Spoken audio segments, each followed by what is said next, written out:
నమస్కారం. ప్రేక్షకులందరికీ శుభోదయం.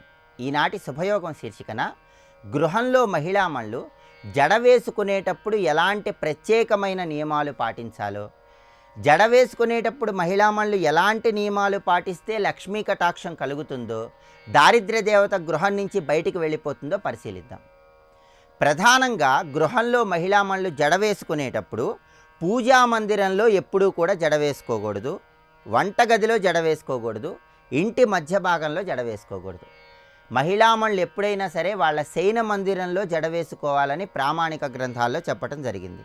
అలాగే నిలబడి జడ వేసుకున్నా, తిరుగుతూ జడ వేసుకున్నా, కోపంతో రోదిస్తూ జడ వేసుకున్నా జ్యేష్ఠాదేవి గృహంలోకి ప్రవేశిస్తుందని కూడా ప్రామాణిక గ్రంథాల్లో చెప్పడం జరిగింది. కాబట్టి జ్యేష్ఠాదేవి గృహంలోకి ప్రవేశించకుండా ఉండాలంటే, దారిద్ర్య దేవత గృహంలోకి ప్రవేశించకుండా ఉండాలంటే స్త్రీలు ఎప్పుడూ కూడా నిలబడి కానీ, తిరుగుతూ కానీ, రోదిస్తూ కానీ జడ వేసుకోకూడదు. అలాగే కొంతమంది స్త్రీలు ఆరు బయటకు వచ్చి జడ వేసుకుంటూ ఉంటారు. అయితే ఎప్పుడైనా సరే సింహద్వారం దాటి మహిళామణులు బయటికి వచ్చి జడ వేసుకున్నట్లయితే వాళ్ళ బ్రహ్మరంధ్రానికి దృష్టి దోషం తగులుతుంది. దానివల్ల అనేక రకాలైనటువంటి సమస్యలు కలుగుతాయి. కాబట్టి సింహద్వారం దాటి బయటికి వచ్చి జడ వేసుకోవటం మంచిది కాదని కూడా ప్రామాణిక గ్రంథాల్లో చెప్పడం జరిగింది. అలాగే జడ వేసుకునేటప్పుడు జడకి వచ్చేటటువంటి చిక్కు ఏదైతే ఉంటుందో ఆ చిక్కు నేల మీద పడకుండా జాగ్రత్త పడాలి. జడ వేసుకునేటప్పుడు వచ్చే చిక్కు జాగ్రత్తగా తీసి చెత్తబుట్టలో వేయాలి. అది నేల మీద పడకూడదు. ఎందుకంటే మనం భూమాతను ప్రతిరోజు ప్రార్థిస్తాం. సముద్రవసనే దేవి పర్వత స్థనమండలే విష్ణుపత్ని నమస్తుభ్యం పాదస్పర్శం క్షమస్వమే అంటూ మన పాదస్పర్శ తగిలినందుకే భూమాతను క్షమించమని ప్రతిరోజు ప్రార్థిస్తామని మనకు సంప్రదాయంలో చెప్పడం జరిగింది. కాబట్టి జడ వేసుకునేటప్పుడు చిక్కు వస్తే కనుక ఆ చిక్కు అనేది నేల మీద పడకుండా జాగ్రత్త పడాలి. అలాగే చాలామంది స్త్రీలు జడ వేసుకునేటప్పుడు ఒకళ్ళ జడ ఇంకొకళ్ళు వేస్తూ ఉంటారు. అయితే ఒక స్త్రీకి జడ ఇంకొక స్త్రీ వేస్తున్నప్పుడు చిక్కు మాత్రం ఏ స్త్రీ అయినా సరే తనకు తానుగా తీసుకోవాలి. ఏ స్త్రీ అయితే జడ వేయించుకుంటుందో ఆ స్త్రీయే చిక్కు తీసుకోవాలి. అలా చేస్తేనే లక్ష్మీ కటాక్షం కలుగుతుంది, దారిద్ర్య దేవత గృహం నుంచి బయటికి వెళ్ళిపోతుంది. చాలామంది స్త్రీలు జడ వేసుకునేటప్పుడు ఆ చిక్కు అనేది దువ్వెంలోనే ఎక్కువసేపు ఉంచుతారు. జడ వేసుకున్నప్పుడు ఆ చిక్కు దువ్వెంలోనే ఎక్కువసేపు ఉన్నట్లయితే కుటుంబంలో అనేక రకాలైనటువంటి సమస్యలు కలుగుతాయి. అలా కాకుండా వెంటనే దాన్ని చెత్తబుట్టలో పారవేయాలి. అంతేకాకుండా కొంతమంది స్త్రీలు జడ వేసుకునేటప్పుడు ఆ చిక్కు ఎక్కువసేపు ఒడిలో ఉంచుకుంటారు. అలా ఉంచుకుంటే సంతానానికి సమస్యలు కలుగుతాయని కూడా ప్రామాణిక గ్రంథాల్లో చెప్పడం జరిగింది. కాబట్టి జడ వేసుకునేటప్పుడు వచ్చే చిక్కు ఏదైతే ఉంటుందో అది ఎక్కువసేపు చేతిలో ఉంచుకోకుండా, ఒడిలో ఉంచుకోకుండా, దువ్వెనకు ఉండకుండా దాన్ని వెంటనే చెత్తబుట్టలో పడేసినట్లయితే దారిద్ర్య దేవత గృహంలో నుంచి బయటికి వెళ్ళిపోతుంది. అంతేకాకుండా చిన్న పిల్లలు, శిశువులు ఎవరైతే ఉంటారో వాళ్ళకి జడ వేసుకున్నప్పుడు వచ్చిన చిక్కు తాకకుండా చూసుకోండి. అలా తాకితే వాళ్ళకు దృష్టి దోషం తగులుతుంది. స్త్రీలు జడ వేసుకునేటప్పుడు ఈ ప్రత్యేకమైన నియమాలు పాటించండి. దారిద్ర్య దేవతను గృహంలో నుంచి బయటికి పంపించి లక్ష్మీ కటాక్షానికి సులభంగా పాతులకండి. రేపటి శుభయోగం శీర్షికన గృహంలో పూజా మందిరంలో ఏ విగ్రహాలు ఉండవచ్చో, ఏ విగ్రహాలు ఉండకూడదో, ఎలాంటి చిత్రపటాలు పూజా మందిరంలో ఉంటే విశేషమైన శుభయోగం కలుగుతుందో పరిశీలిద్దాం. నమస్కారం.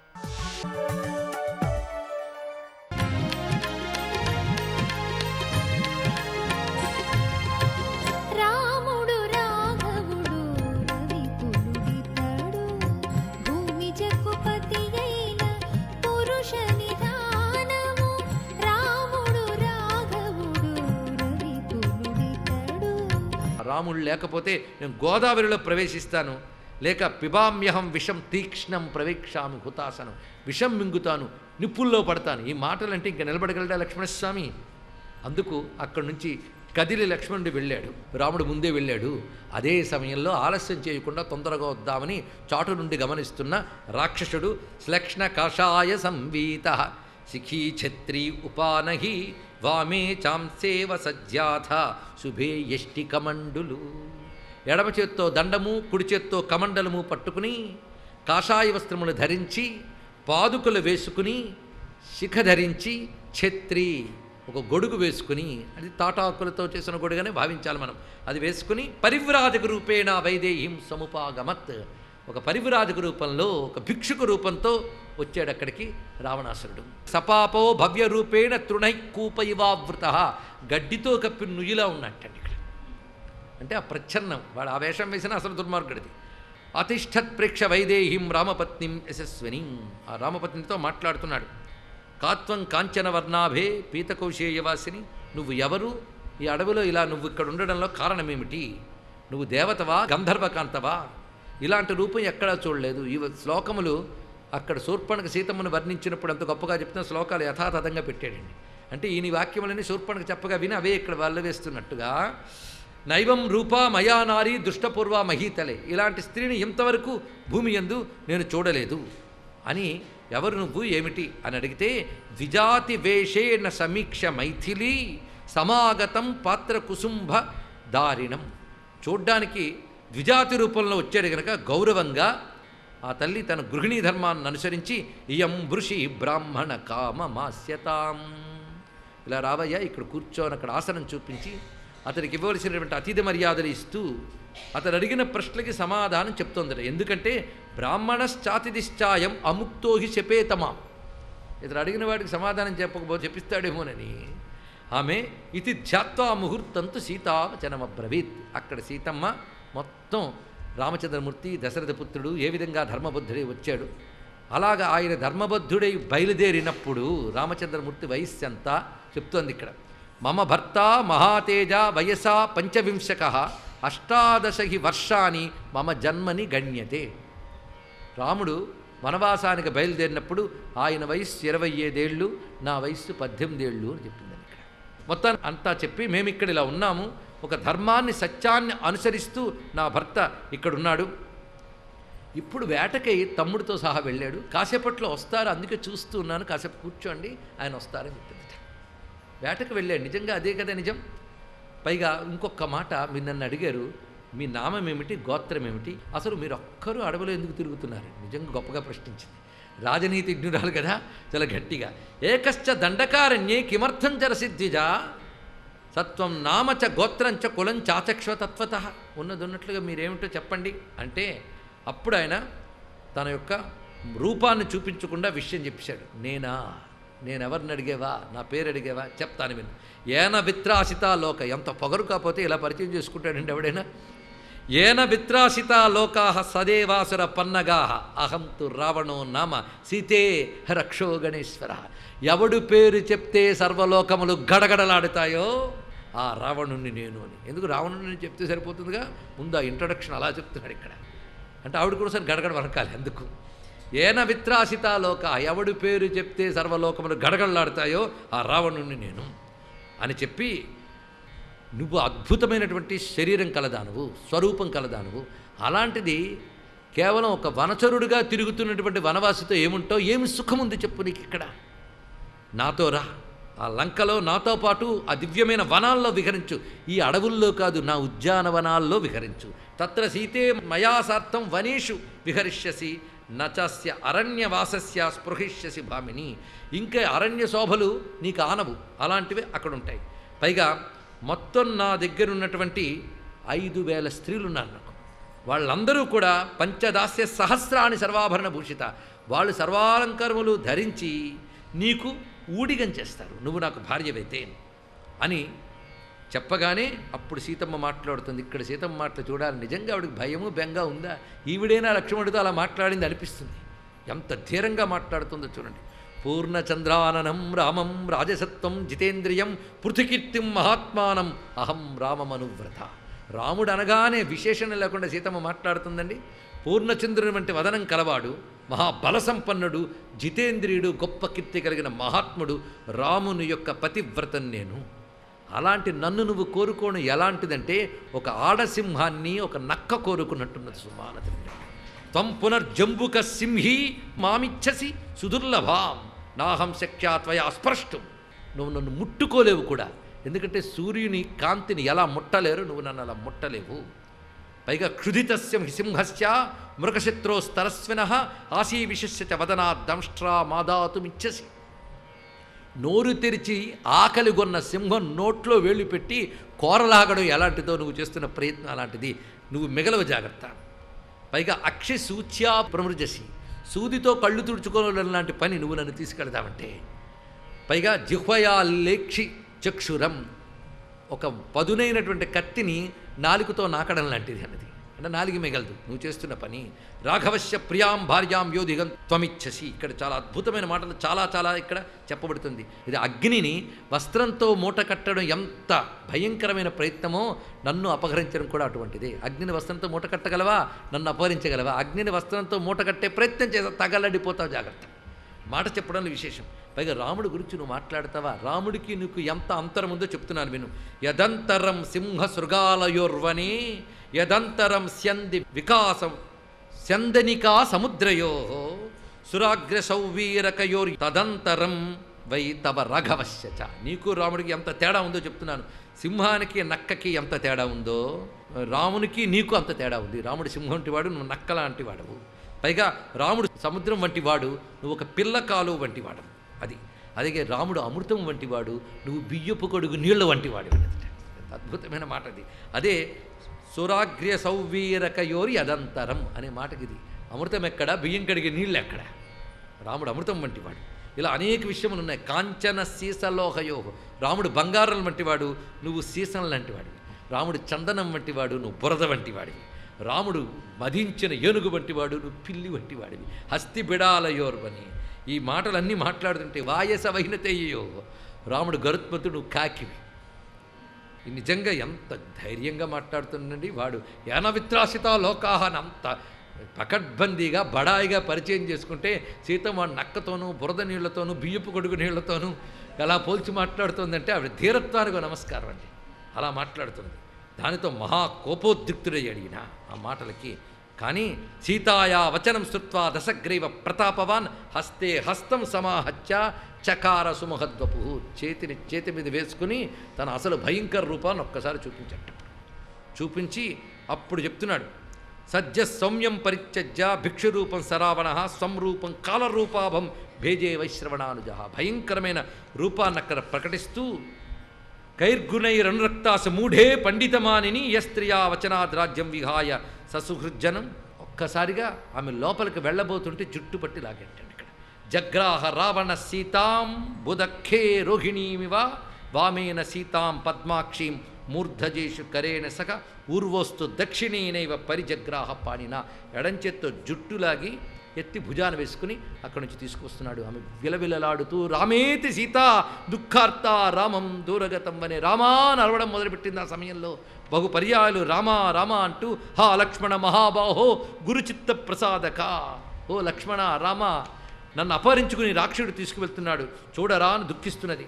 పైగా వెళుతూ ఉండగా చెట్లు మొక్కలు పువ్వులతో ఉన్నవి చూస్తూ, ఓ వనదేవతలారా, మీ అందరిని నా చేత్తో పెంచానే, ఇంత దుఃఖితురాలు నేను వెళుతూ ఉంటే ఈ రావణుడు అపహరించుకు తీసుకుపోతుంటే ఒక్కరు రక్షించరా? పైగా అనేక మంది ఋషులు దేవతలు రామచంద్రమూర్తి పరాక్రమాన్ని ప్రశంసించిన వారందరూ మౌనం వహించి ఊరుకున్నారేమి, ఆ రాముని పత్నిని రాక్షసుడు అపహరిస్తుంటే చూస్తూ ఊరుకున్నారేమని ఆర్తితో విలపిస్తూ సా తదా కరుణా వాచో విలపంతి సుదుఃఖిత వనస్పతి గతం గృధ్రం దదర్శాయతలోచన. ఆ వెళుతూ ఉండగా ఒక పెద్ద చెట్టుపై ఉన్న జటాయువును చూసి జటాయో పశ్య మామార్య హ్రియమాణం అనాథవత్ అనేన రాక్షసేంద్రేణ కరుణం పాపకర్మణ. జటాయు చూడవయ్యా, ఈ రాక్షసుడు నన్ను తీసుకుపోతున్నాడు అనగానే ఒక్కసారి ఆర్త శబ్దాన్ని విని జటాయువు గగనంలోకి ఎగిరాడు. సర్వం శ్రీ రామచంద్ర చరణారవిందార్పణమస్తు. స్వస్తి.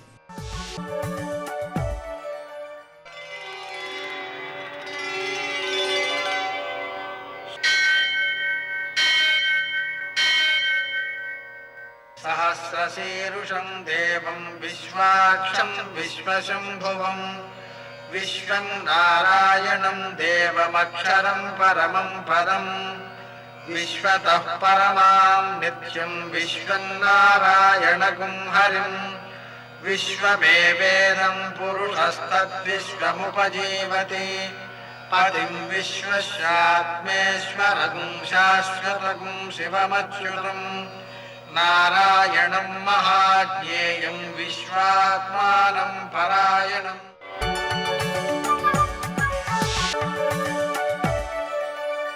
సూర్యశౌర్యమథేందురింద్రపదవీ సన్మంగళం మంగళం. లక్ష్మీం క్షీరసముద్రరాజతనయాం శ్రీరంగధామేశ్వరీం దాసీభూత సమస్తదేవ వనితాం లోకైక దీపాంకురాం శ్రీమన్మందకటాక్షలబ్ధవిభవ బ్రహ్మేంద్ర గంగాధరాం త్వాం త్రైలోక్య కుటుంబినీం సరసిజాం వందే ముకుంద ప్రియాం. నేటి కాలమాన విశేషాలను గమనిద్దాం. స్వస్తి శ్రీ చాంద్రమాన శార్వరినామ సంవత్సరం, దక్షిణాయనం, కొన్ని పంచాంగాల్లో ఉత్తరాయణం, గ్రీష్మ ఋతువు, ఆషాఢమాసం, శుక్లపక్షం, శుక్రవారం.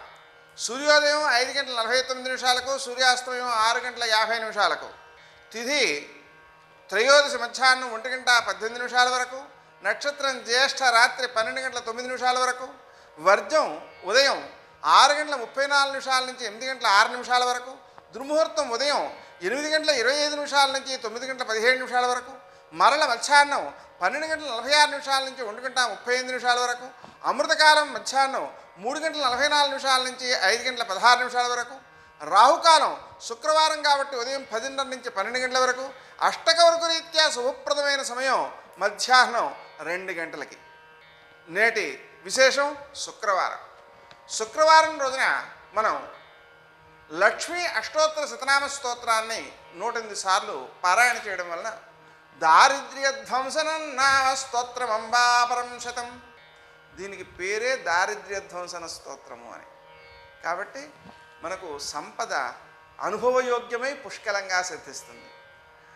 అలాగే లక్ష్మీ హృదయాన్ని, నారాయణ హృదయాన్ని పారాయణ చేయాలి. మొదట నారాయణ హృదయం, తర్వాత లక్ష్మీ హృదయం, తర్వాత మళ్ళీ నారాయణ హృదయం, అలాగే 5 సార్లు కనుక పారాయణ చేసినట్లయితే లక్ష్మీదేవి యొక్క అనుగ్రహం సిద్ధిస్తుంది. రాత్రి వేళ చేయమంటారు దీన్ని భృగువారే అని. తర్వాత కనకధారాస్తవం, శంకరాచార్యుల వారు బంగారు వర్షం కురిపించడం కోసం ఆ స్తోత్రంతో లక్ష్మీదేవిని ప్రార్థించారు. దాన్ని 3 పూటలా చదువుకున్నట్లయితే ఆ వ్యక్తికి సంపదకు లోటు ఉండదు. అదేవిధంగా లలితాదేవికి పూజ చేసి నిమ్మకాయ పులిహార లలితాదేవికి, లక్ష్మీదేవికి నివేదన చేయడం ద్వారా శుక్రగ్రహ దోషాలు తొలగిపోతాయి. నేటి ఆణిముత్యాలు.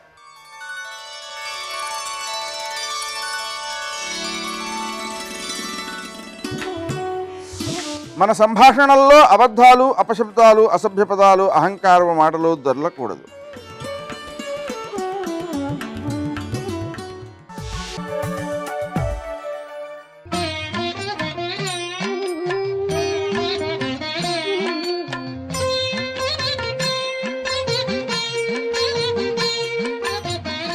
ఓం నమో నారాయణాయ.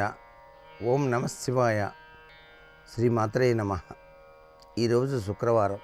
అమ్మలగన్న అమ్మ పెన్నుదిలిచ్చడి లక్ష్మి పేరుపడ్డ అనాది శక్తి ఆ జగదంబిక లక్ష్మీ స్వరూపిణి, పాయస అన్నప్రియ. ఈ శుక్రవారం నాడు ప్రతి ఒక్కరూ కూడాను ఆవు పాలతో చేసినటువంటి పాయసాన్ని నైవేద్యంగా కనుక సమర్పించినట్లయితే లక్ష్మీదేవి యొక్క దివ్యవంతమైన అనుగ్రహానికి పాత్రలై తరిస్తాం. ఆ పాయసం వండేటప్పుడు కూడాను ఆవు నెయ్యి వేసి పొయ్యి నుంచి దించాలి. వండేటప్పుడు పూర్తిగా పాయసం తయారైన తర్వాత ఆవు నెయ్యి గనక కొద్దిగా వేసి దాంట్లో ఆ పాయసాన్ని దించి నైవేద్యంగా పెట్టడం వలన సర్వసంపదలు కలుగుతాయి. కారణం ఏంటంటే గోమాత లక్ష్మీ స్వరూపం. గోవు యొక్క పుష్టభాగం వద్ద లక్ష్మీ స్థిర నివాసాన్ని ఏర్పరచుకున్నది. ప్రతి ఒక్క లక్షణరీత్యా గనక మనం ఆలోచన చేసినట్లయితే సర్వసంపదలకు నిలయంగా గోవును చెప్పడం జరిగింది. ఏ ఇంట కపిల గోవు ఉంటుందో ఆ ఇల్లు స్వర్గతుల్యంగా మారుతుంది. ఆ కపిల గోవుని ఎవరైతే నిత్యం ఆరాధన చేస్తారో సకల సంపదలు కూడాను వచ్చి తీరుతాయి. ఆమె లక్ష్మీ స్వరూపంగా సాక్షాత్కరిస్తుంది అని. అందుకే సురభ్యై నమః అని చెప్పేసి లక్ష్మీ సహస్రనామావళిలో కూడా అమ్మవారిని ధ్యానం చేయటం జరిగింది. మన యొక్క సనాతన సంస్కృతి సంప్రదాయంలో పూర్వం గోవులున్నవారే అధిక ధనవంతులుగా చెప్పడం జరిగింది. అంటే ఇక్కడ ధనానికి మూలం గోవే. గోసేవ చేయటం, గోవులను పరిరక్షించడం, ఇవన్నీ ఎవరైతే నిర్వహిస్తారో వారి ఇంట లక్ష్మి ఎల్లవేళలా కూడాను కళకళలాడుతూ ఉంటుంది సుమా. అందుచేత లక్ష్మీ స్వరూపిణి అయినటువంటి గోమాతను కొలవాలి. శుక్రవారం నాడు ఆ గోమాత పుష్పభాగం వద్ద పసుపు రాసి కుంకుమ పెట్టి లక్ష్మీ అష్టోత్తరం కూడాను చదవడంలో తప్పు లేదు. అలాగే తెలిసి తెలియక చేసినటువంటి పాపాలన్నీ కూడా ప్రక్షాళనం కావడానికి గోవును సేవించడం సర్వే సర్వత్రా కూడాను శుభదాయకం. గోమాలక్ష్మి అన్న పదంలో దాగిన పరమార్థం ఇదే. అంతేకాకుండా పాయసాన్న ప్రియ అయినటువంటి ఆ లక్ష్మీదేవికి ఆవు పాలతో పాయసాన్ని తయారు చేసి ఆవు నెయ్యి వేసి నైవేద్యంగా కనుక సమర్పించినట్లయితే సర్వ విధములైనటువంటి సంపత్తులతో ఆ మానవుడు జీవితాన్ని గడపడానికి ఆస్కారం ఎక్కువగా ఉంటుంది సుమా. ఇంత మహిమాన్వితమైనటువంటి తత్వం ఈ యొక్క లక్ష్మీకటాక్షంలో దాగిన పరమార్థం. సర్వే జనాః సుఖినో భవంతు. ఓంకారరూపిణీ క్లీంకారవాసినీ జగదేకమోహినీ ప్రకృతి స్వరూపిణీ దధానో భాస్వత్తామృతలిలయో లోహిత వపు వినమ్రాణాం సౌమ్యో. సౌమ్యో అన్న మాటకు అర్థం ఏమిటంటే సోముని కొడుకు. సోముడు చంద్రుడు, చంద్రుని కొడుకు బుధుడు. వినమ్రాణాం సౌమ్యో, ఎవరు వినయంతో నీ దగ్గర ఇలా తల వంచాడో వారి పట్ల నువ్వు సౌమ్యురాలివి, అనుగ్రహిస్తావు. సోముడి కొడుకు సౌమ్యుడు కనుక బుధుడు నీ పాదముల యందు కనపడుతున్నాడు. బుధుని యొక్క అనుగ్రహం కలుగుతుంది ఆ పాదముల వంక చూస్తే. వినమ్రాణాం సౌమ్యో గురురపి కూడా, గురుగ్రహం కూడా. ఎందుకని? జాతకంలో మిగిలిన గ్రహాలన్నీ ఎలా ఉన్నా గురుగ్రహం ఒకటి బలంగా ఉంటే చాలు, కాపాడేస్తుంది. ఆ గురుగ్రహం అమ్మ పాదములలో కనపడుతుంటుంది. గురువుగారంటే బరువైన వారని అర్థం. బరువైన వారంటే ఎంత బరువైన వారు? ఆయన కన్నా బరువైంది లోకంలో లేదు, ఆయన అంత గొప్పవారు అని భావన. అందుకని గురురపి, ఆ పాదముల కన్నా ఉద్ధరించగలిగినవి లోకంలో లేవు. అందుకని గురువు ఆ పాదముల ఎందే ఉన్నాడు బృహస్పతి. గురురపి కవిత్వంచ కలయన్. కవిత్వము, సంగీత సాహిత్యములలో బాగా గొప్పవాళ్ళు ఎందుకు అవుతారంటే శుక్రగ్రహం యొక్క అనుగ్రహం ఉంటే అవుతారు. అందుకనమ్మా కవిత్వమునివ్వగలిగినటువంటి శుక్రగ్రహము యొక్క అనుగ్రహము నీ పాదముల యందే ఉంది. ఎవరిని నీ పాదముల ద్వారా అనుగ్రహిస్తావో వాడు గొప్ప కవితా సంపన్నుడు అవుతాడు.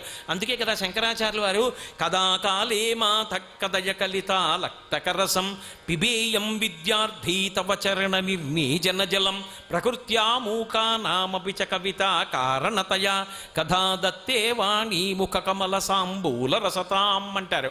ఆ పాదములు కడిగినప్పుడు కింద పడిన నీటిని ఎవడు భక్తితో పుచ్చుకుంటున్నాడో వాడు గొప్ప ధారణాశక్తి కలిగిన మహావిద్వాంసుడైపోతున్నాడు, మహాపండితుడు అవుతున్నాడు. ఎందుకని అంటే ఆవిడ పాదములలోంచి స్రవించినటువంటి జలం అంత శక్తినిచ్చి అంత మహాకవులుగా తీర్చిదిద్దుతుంది.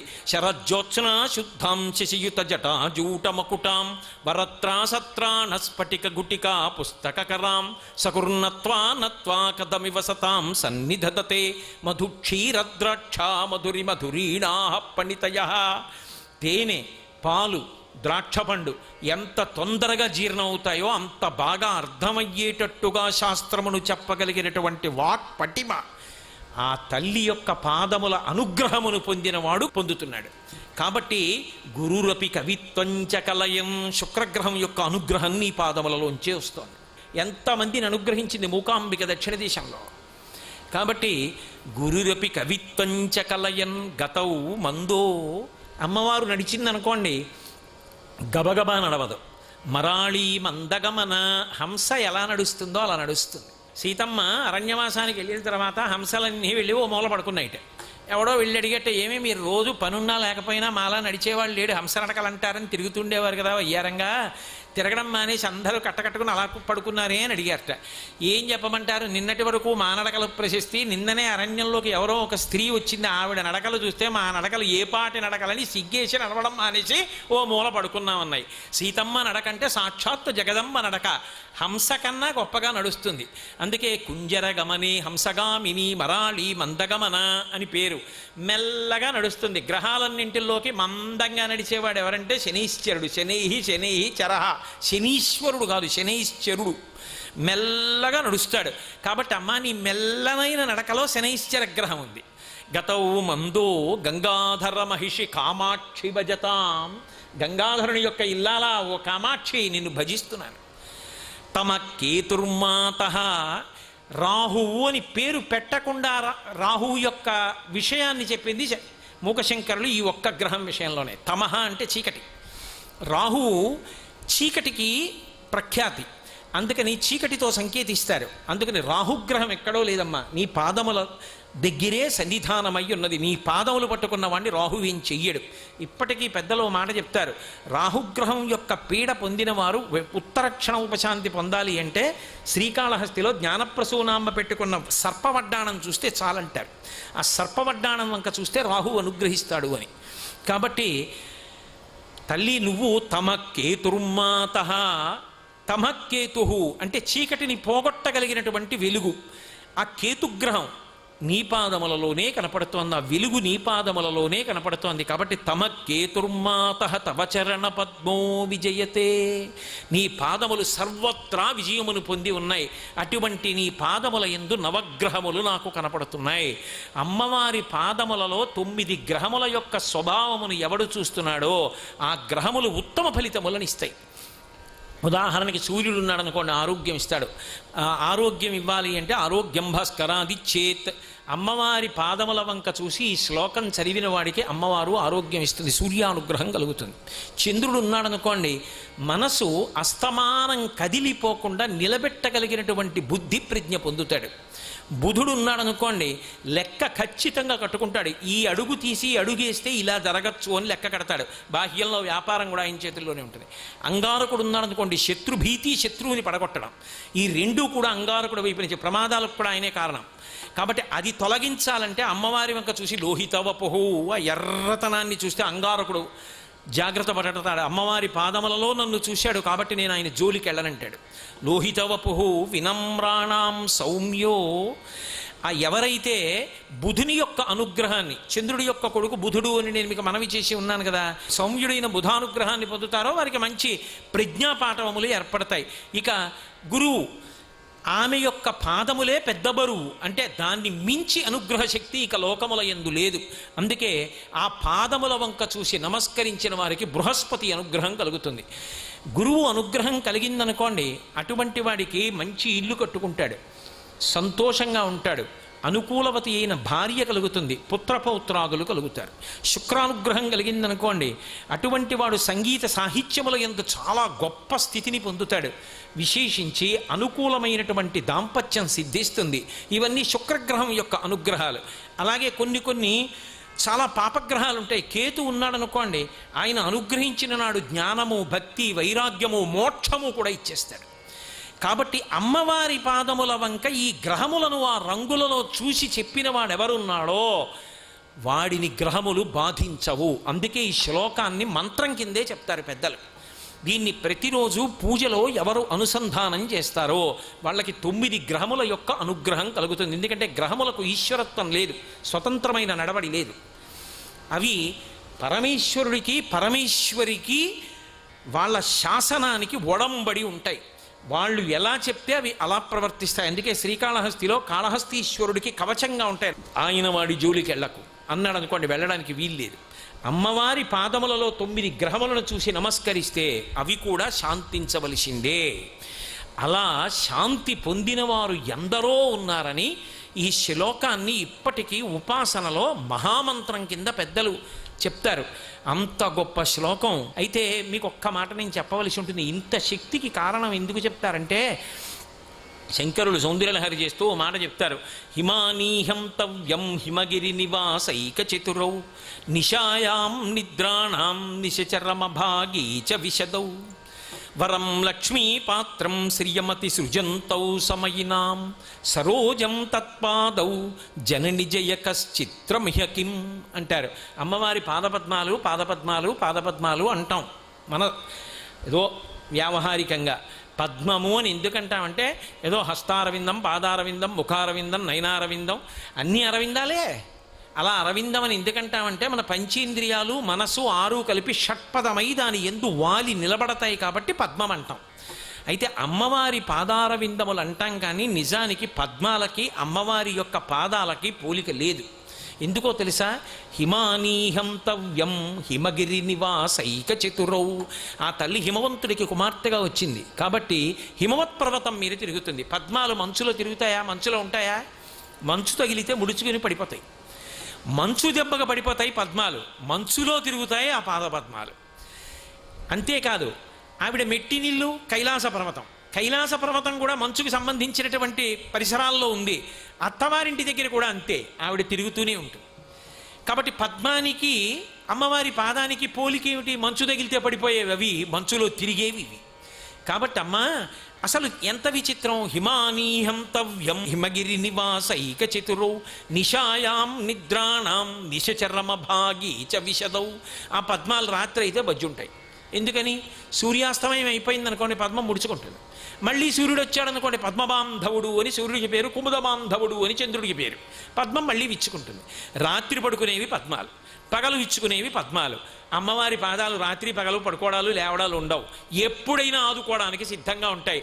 అమ్మవారి పాదాలకి రాత్రి పడుకునేటటువంటి మీ పద్మాలకి పోలిక ఏమిటమ్మా? సర్వం శ్రీ ఉమామహేశ్వర పరబ్రహ్మార్పణమస్తు. స్వస్తి.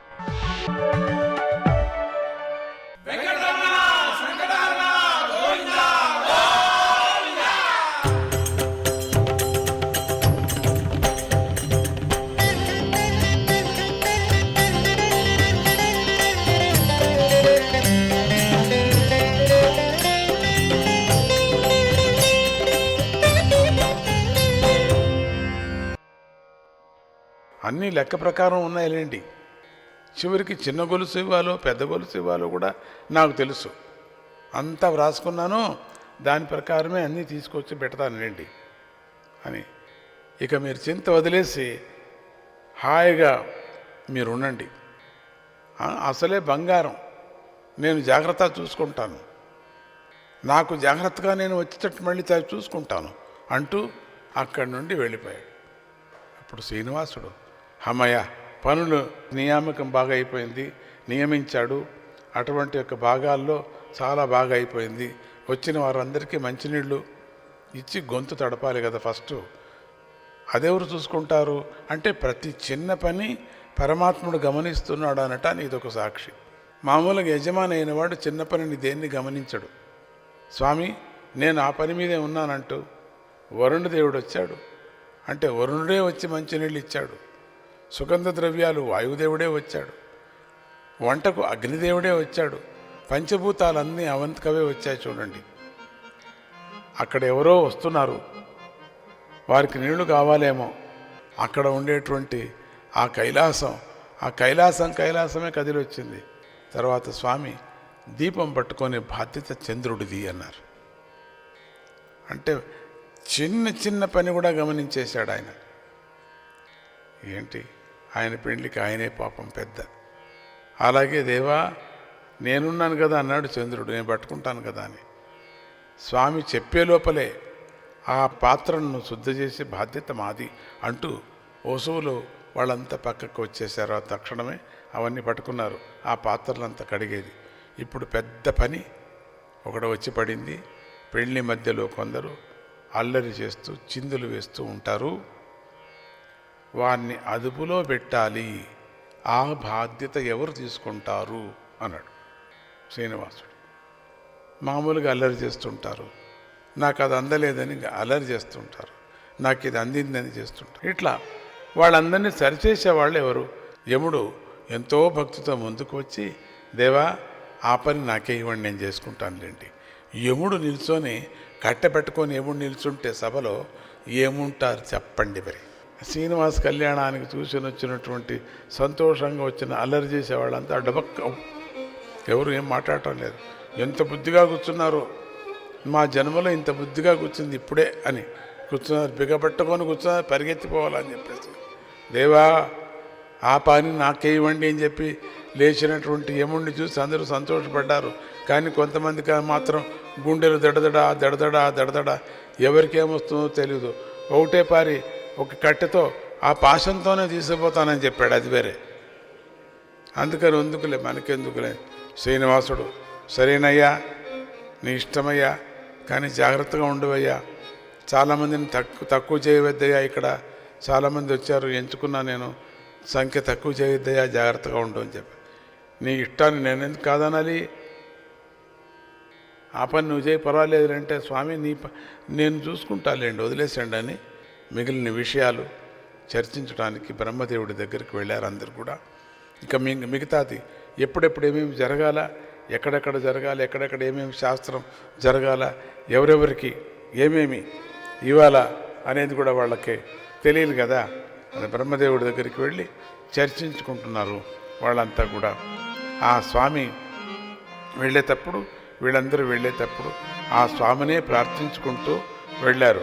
ఎప్పుడు దేవుణ్ణి మనం చూస్తాం, ఎప్పుడు దేవుడితో మాట్లాడదాం, ఎప్పుడు దేవుడు సేవ చేస్తాం, ఎప్పుడు కళ్ళతో మనం చూస్తాం, ఎప్పుడు నాలుగుతో ఆ స్వామి పేరు చెప్పుకుంటాం, ఎప్పుడు ఆ స్వామిని దగ్గర కూర్చొని చూస్తాం, ఆ పెండ్లి వైభవాన్ని దగ్గరగా ఎట్లా చూస్తాం మేము అని అంటూ రే మన రే రే మన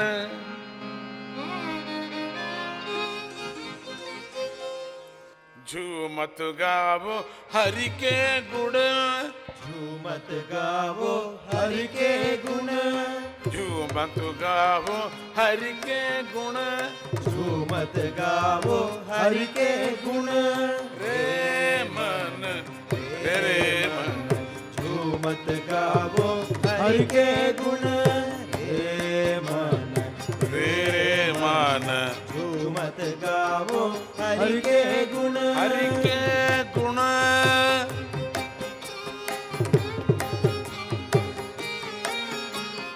नैन मेरे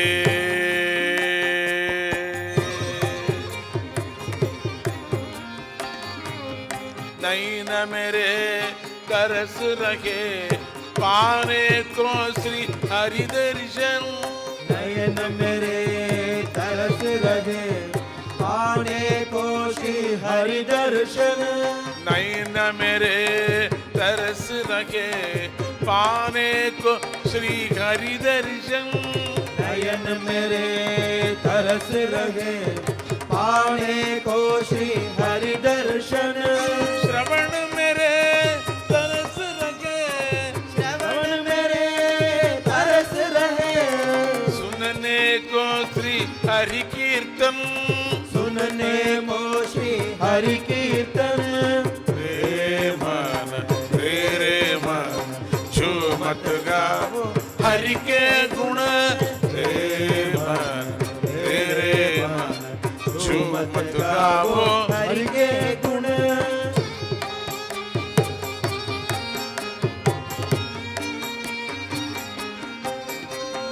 हाथ मेरे तरस रखे करने को श्री हरि सेवन, हाथ मेरे तरस रहे करने को श्री हरि सेवन, हाथ मेरे तरस रखे करने को श्री हरि सेवन, हाथ मेरे तरस रहे करने को श्री हरि सेवन,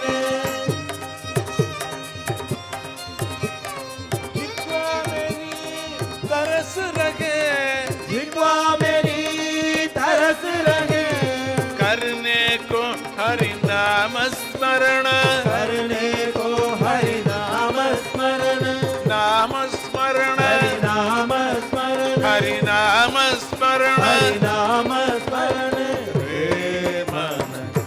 रे मन झूमत गावो हरि के गुण, रे मन झूमत गावो हरि के गुण, दिल मेरा मचल रहा, दिल मेरा मचल रहा, करने को हरि आलिंगन, करने को हरि आलिंगन, दिल मेरा मचल रहा, दिल मेरा मचल रहा, करने को हरि आलिंगन, करने को हरि आलिंगन, जीव मेरा तरस लगा, जीव मेरा तरस रहा, पाने को सच्चिदानंद घन, पाने को सच्चिदानंद घन, पाने को सच्चिदानंद घन, पाने को सच्चिदानंद घन, तेरे मन सुमत गावो हरि के गुण, तेरे मन झूमत गावो हरि के गुण, सुमत गावो हरि के गुण, झूमत गावो हरि के गुण, हरि श्रीनिवास गोविंद, श्री वेंकटेश गोविंद, श्रीनिवास गोविंद, श्री वेंकटेश गोविंद, श्रीनिवास गोविंद, श्री वेंकटेश गोविंद, तिरुपति वास गोविंद, तिरुमल वास गोविंद, तिरुपति वास गोविंद, तिरुमल वास गोविंद, तिरुमल वास गोविंद, दत्तपीठ वास गोविंद, तिरुमल वास गोविंद, दत्तपीठ वास गोविंद, श्रीनिवास गोविंद, श्री वेंकटेश